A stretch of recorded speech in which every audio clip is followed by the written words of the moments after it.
Assalamualaikum warahmatullahi wabarakatuh. Perkenalkan nama saya Mutia Fadilah, NIM 21042312. Di sini saya akan mempresentasikan materi pertemuan 6 tentang tanah negara dan hak ulayat. Pertama, tanah negara.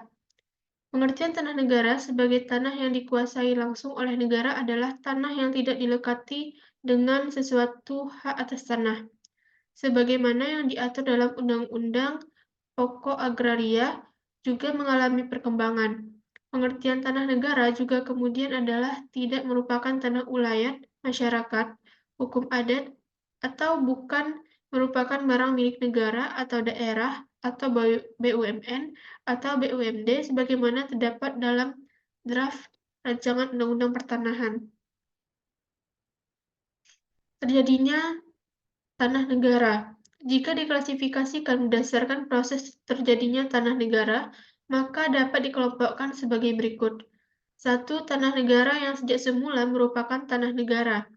Tanah negara ini merupakan tanah yang sejak berdirinya negara Indonesia belum pernah dilekati sesuatu hak atas tanah apapun.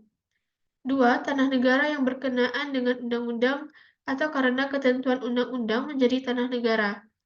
Tanah negara ini sebelumnya merupakan tanah hak, akan tetapi dengan adanya perubahan politik pertanahan, maka dilikuidasi menjadi tanah negara.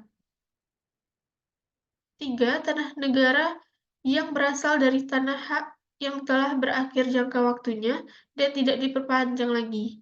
Selain hak milik, hak-hak atas tanah menurut ketentuan Undang-Undang Pokok Agraria ditentukan jangka waktu berlakunya. Dengan berakhirnya jangka waktu ini dan tidak diperpanjang lagi, maka status tanahnya kembali menjadi tanah negara. 4. Tanah negara yang karena penetapan pemerintah menjadi tanah negara. Tanah ini menjadi tanah negara karena berdasarkan adanya ketetapan pemerintah. Penetapan area menjadi hutan lindung, kawasan konservasi, suaka marga satwa, dan sebagainya merupakan contoh konkret dari tanah negara ini.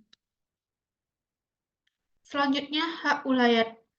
Hak ulayat merupakan hak penguasaan tertinggi dalam masyarakat hukum adat tertentu atas tanah yang merupakan kepunyaan bersama para warganya.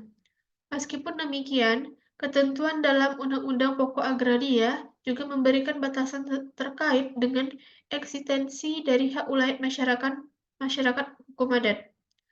Hak ulayat memiliki ketentuan berlaku ke dalam dan keluar.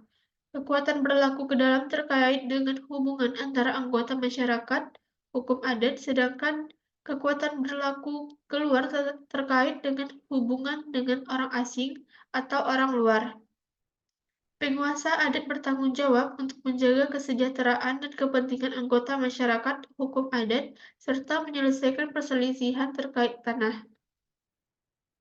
Lebih lanjut, Pasal 1 Peraturan Menteri Agraria Nomor 5 Tahun 1999 menjelaskan bahwa hak ulayat adalah kewenangan yang menurut hukum adat dipunyai oleh masyarakat hukum adat,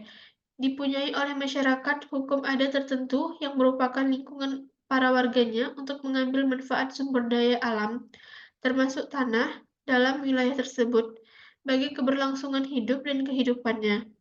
Sedangkan masyarakat hukum adat dianggap masih ada apabila terdapat sekelompok orang yang masih merasa terikat oleh tataran hukum adatnya sebagai warga bersama suatu persekutuan hukum tertentu. Terdapat tanah ulayat tertentu yang menjadi lingkungan hidup para warga masyarakat adat, dan terdapat tatanan hukum adat mengenai pengurusan, penguasaan, dan penggunaan tanah ulayat dan ditaati oleh warga masyarakat adat tersebut. Adapun subjek hak ulayat. Menurut Budi Harsono, subjek hak ulayat adalah masyarakat hukum adat yang mendiami suatu wilayah tersebut. Masyarakat hukum adat terbagi menjadi dua, yaitu 1. Masyarakat hukum adat teritorial disebabkan para warganya bertempat tinggal di tempat yang sama. 2. Masyarakat hukum adat genealogik disebabkan para warganya terikat oleh pertalian darah. Selanjutnya, objek hak ulayat. Busyar Muhammad mengemukakan objek hak ulayat meliputi 1. Tanah, 2. Air, perairan seperti kali, danau, pantai, dan perairannya. 3.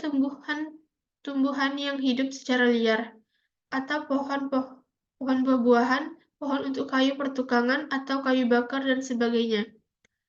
4. Binatang liar yang hidup bebas di dalam hutan.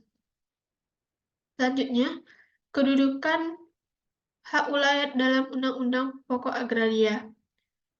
Kedudukan hak ulayat dalam Undang-Undang Pokok Agraria ditentukan dalam Pasal 3, yaitu dengan mengingat ketentuan Pasal 1 dan 2 pelaksanaan hak ulayat dan hak-hak yang serupa itu dari masyarakat-masyarakat hukum adat. Sepanjang menurut kenyataannya masih ada, harus sedemikian rupa sehingga sesuai dengan kepentingan nasional dan negara, yang berdasarkan asas persatuan bangsa serta tidak boleh bertentangan dengan undang-undang dan peraturan-peraturan lain yang lebih tinggi.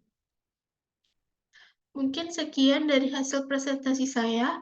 Apabila ada perkataan salah, mohon dimaafkan. Wabillahi taufiq wa hidayah. Wassalamualaikum warahmatullahi wabarakatuh.